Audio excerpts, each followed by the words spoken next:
Hola, bienvenidos y bienvenidas a la primer tutorial de econometría avanzada de la materia dictada por Walter Sosa Escudero. Yo soy Wendy Brau y la idea va a ser dividir esta primer tutorial en dos videos. En este primer video vamos a hacer lo que yo llamo un apéndice, que se viene a hacer como una hoja con aclaraciones, recordatorios de temas pasados y así algunos comentarios, como para terminar de entender o cerrar algunos de los temas teóricos vistos durante las magistrales, a modo de anexo. En el segundo video, lo que vamos a hacer es una introducción a R, así que les voy a pedir por favor que durante la semana se lo descarguen y empiecen a explorar eso, que en la próxima tutorial vamos a seguir programando.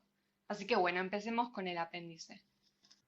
Primero que nada, como todo el tiempo vamos a estar trabajando con variables aleatorias, recordemos que era una variable aleatoria. Una variable aleatoria es una función, desde el conjunto de resultados posibles de un experimento aleatorio a los números reales. Entonces, un experimento aleatorio refiere a alguna situación con resultados inciertos. Por ejemplo, tirar dos veces una moneda. Entonces, ¿cuáles son los resultados posibles de tirar dos veces una moneda?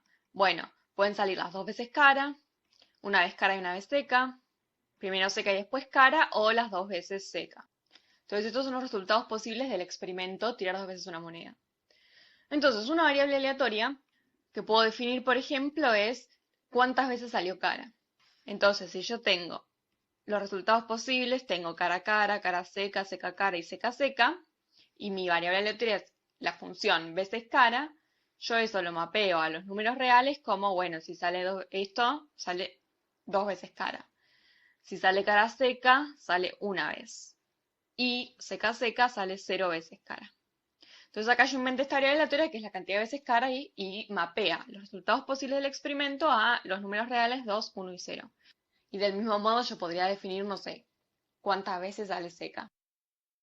Las variables aleatorias, según qué valores puedan tomar en los reales, pueden ser discretas o continuas. A los valores que pueden tomar se los suele llamar soporte o rango de la variable aleatoria.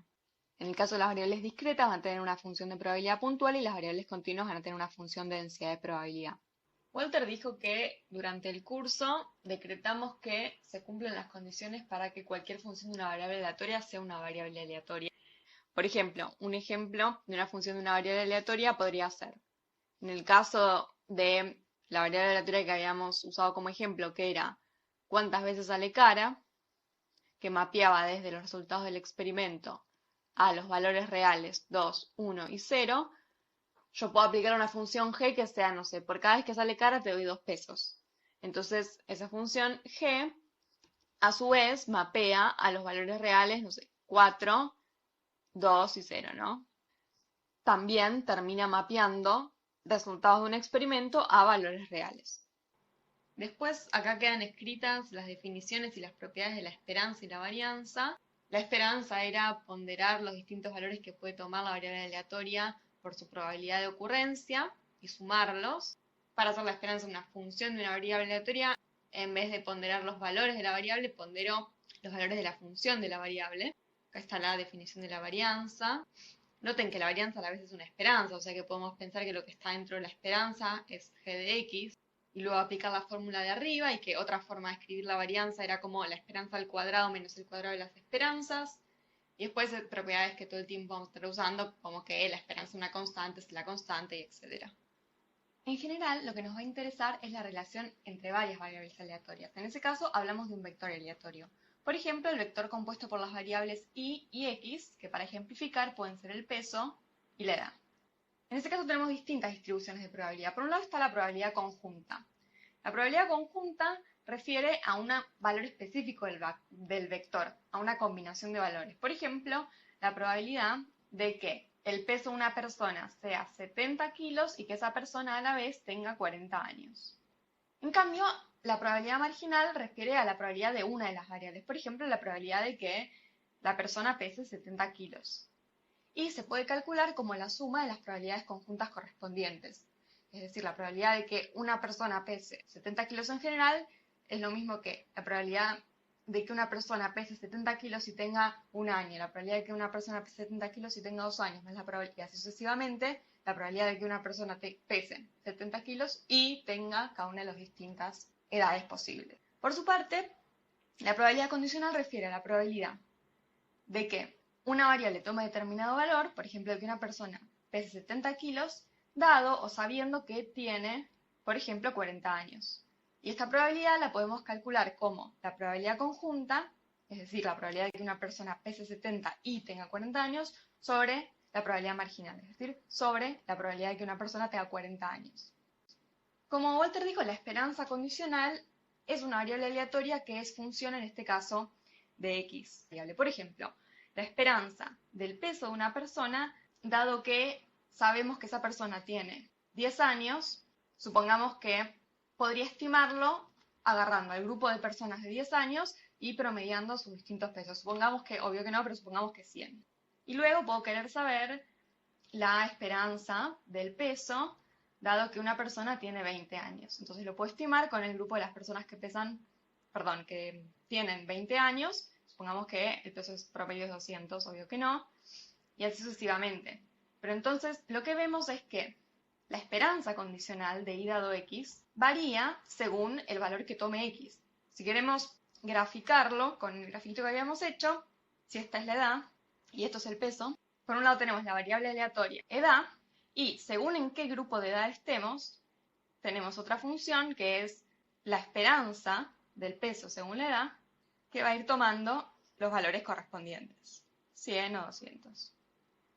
Con esto en mente podemos hacer un comentario sobre la ley de esperanzas iteradas, que lo que decía era que yo puedo calcular la esperanza, por ejemplo, la esperanza del peso, haciendo la esperanza de la esperanza. Esta ley sabemos que es cierta y podemos usarla, pero tal vez está bueno entender de dónde sale.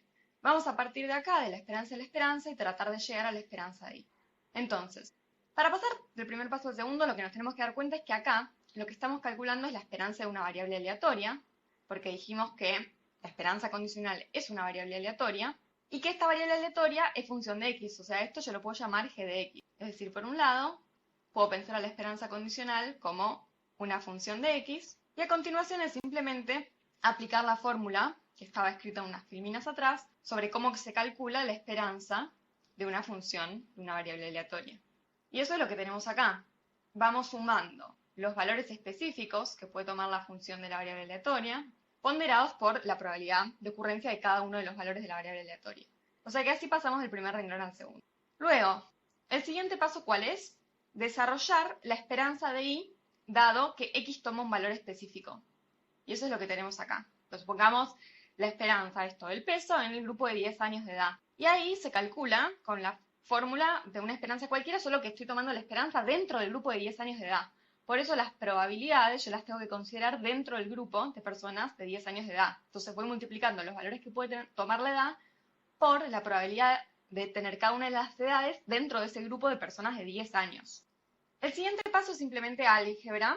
Lo que se hace es invertir el orden de las sumatorias y entonces nos va a quedar que y, como no depende de x, lo puedo sacar afuera de la sumatoria de x. Y finalmente, todo esto de acá es igual a la probabilidad de que y tome determinado valor gracias a la ley de probabilidad total. Y si nada, esto que queda acá es simplemente la definición de la esperanza de y. Bueno, después de hacer referencia a la ley de esperanzas iteradas, Walter hizo referencia a otras dos propiedades, así que veamos un par de cosas sobre eso. La primera refería a que cuando condicionamos por x, todo lo que dependa de x dentro de la esperanza puede salir para afuera, ¿no? Entonces, para entender la intuición, pongámosle valores concretos. Supongamos que, por ejemplo, la función g de x es 2 veces x. Entonces nos interesa calcular la esperanza condicional cuando, por ejemplo, x vale 10. En ese caso, lo que terminamos calculando es la esperanza de 20 veces y cuando x vale 10. Y como la esperanza de una constante es la misma constante, la constante puede salir para afuera de la esperanza y terminamos calculando 20 veces la esperanza de y cuando x vale 10. Supongamos que ahora nos interesa calcular la esperanza de g de x por y, pero cuando x vale 20. Bueno, en ese caso g de x va a valer 40, y entonces terminamos calculando la esperanza de 40y cuando x vale 20. Y de nuevo, como 40 es una constante, sale para afuera. Y esto vale, ¿no?, para todos los valores que va tomando x, y por lo tanto para todos los valores que va tomando g de x. De modo que la expresión más general, bueno, como está escrito arriba, es la esperanza de g de x por y para cualquier valor de x es lo mismo que los valores que va tomando g de x por la esperanza de y condicional a cada valor de x. Por otra parte, vemos que la segunda propiedad es consecuencia de la ley de esperanzas iteradas y de la primera propiedad. La segunda propiedad hablaba de la esperanza de g de x por y a secas, ¿no? Entonces, primero aplicamos la ley de esperanzas iteradas y calculamos esta esperanza como la esperanza de la esperanza condicionando en x. Y luego aplicamos la propiedad de 1, donde acá adentro tenemos justamente la esperanza de g de x por y condicional a x, de modo que g de x puede salir para afuera. Y nos queda la esperanza de g de x, que sale para afuera, por la esperanza de y dado x. Si tenemos dos variables aleatorias, algo súper fuerte que podemos decir sobre la relación entre ellas es que son independientes. ¿Qué significa que dos variables aleatorias sean independientes? Que una no me aporta nada de información sobre lo que sucede con la otra. No sé, por ejemplo, cuántas canciones tengo yo en determinada lista de Spotify un día del año, no me va a aportar nada de información sobre cuántos cafés se va a tomar una japonesa ese día del año, creíblemente, ¿no? Entonces esto se puede expresar de dos maneras. La que a mí me resulta más intuitiva es que la probabilidad condicional es igual a la probabilidad marginal. Es decir, la probabilidad condicional, o sea, la probabilidad de que, por ejemplo, yo tenga 28 canciones en mi lista de Spotify, dado que la japonesa ese día se tomó un café, es lo mismo que la probabilidad de que yo tenga 28 canciones en mi lista de Spotify. No me va a importar que la japonesa se haya tomado un café, porque, nada, son independientes, no me aporta información una sobre la otra. Y lo mismo si la japonesa se hubiera tomado dos cafés, da lo mismo. La probabilidad condicional es lo mismo que la probabilidad marginal.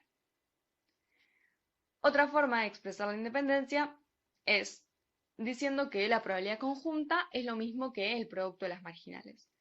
Esto está expresado para variables discretas, para variables continuas, esto se escribiría de la siguiente manera. Que dos variables sean independientes entre sí va a tener una implicancia en, por un lado, la esperanza condicional. Si dos variables son independientes, la esperanza de x dado y es lo mismo que la esperanza de x, o sea, la esperanza de cuántas canciones tendré en mi lista de Spotify, dado que la japonesa se tomó cierta cantidad de cafés, es lo mismo que la esperanza de cuántas canciones tengo yo en mi lista de Spotify, no me aporta nada de información en qué grupo me encuentro. Y, por otra parte, que el producto, la esperanza del producto de variables aleatorias es el producto de las esperanzas. A su vez, eso tiene una consecuencia sobre la covarianza y la correlación, que hablaban del grado de asociación lineal entre dos variables. ¿Qué va a implicar? Si dos variables son independientes, la covarianza va a ser igual a 0 y la correlación va a ser igual a 0. Porque recordemos que la covarianza era igual a el producto de cada variable menos su esperanza, y eso se puede escribir de forma alternativa como la esperanza del producto de las variables menos la esperanza de x por la esperanza de y. Y si dijimos que estas dos cosas son iguales, acá esto va a ser igual a esto, entonces esto va a dar 0. Y la correlación era la covarianza sobre el producto de las varianzas, ¿no? Entonces, lógicamente, también va a ser 0. Antes de seguir, de Yapa les dejo dos links que son lindos para que vean que hay que tener cuidado con las medidas de correlación, esperanza, varianza, las medidas de resumen que estuvimos viendo. Y ahora sí, hagamos un comentario sobre el supuesto de exogeneidad. Entonces, el supuesto de exogeneidad lo que dice es que la esperanza condicional del error dado x es igual a 0. Esto, por un lado, gracias a la ley de expectativas iteradas, tiene como consecuencia que la esperanza de los errores sea 0. ¿Por qué? Bueno, recién vimos que la esperanza de los errores la podemos calcular como la esperanza de la esperanza condicional en x, y si estamos suponiendo exogeneidad, lo de adentro va a valer 0, y la esperanza de una constante es el valor de esa constante. Entonces, la exogeneidad implica que la esperanza de los errores sea 0. Pero no a la inversa. Si partimos de que la esperanza de los errores es 0, no nos alcanza para decir que hay exogeneidad. Para poder decir que hay exogeneidad necesitamos además la independencia entre el término de error y x. ¿Por qué? Porque habíamos dicho que la independencia significa que la esperanza condicional de u en los valores de x va a ser lo mismo que la esperanza del error. Y por lo tanto, si estas dos cosas son iguales y estamos suponiendo que la segunda vale 0, bueno, la primera también va a valer 0. Es decir, se va a estar cumpliendo la exogeneidad. Pero requiere un supuesto súper fuerte que es la independencia. Por último, van a estar usando un montón las propiedades de la matriz traspuesta inversa, así que por si son útiles, dejo acá escritas algunas. Y eso es todo, pasamos al segundo video.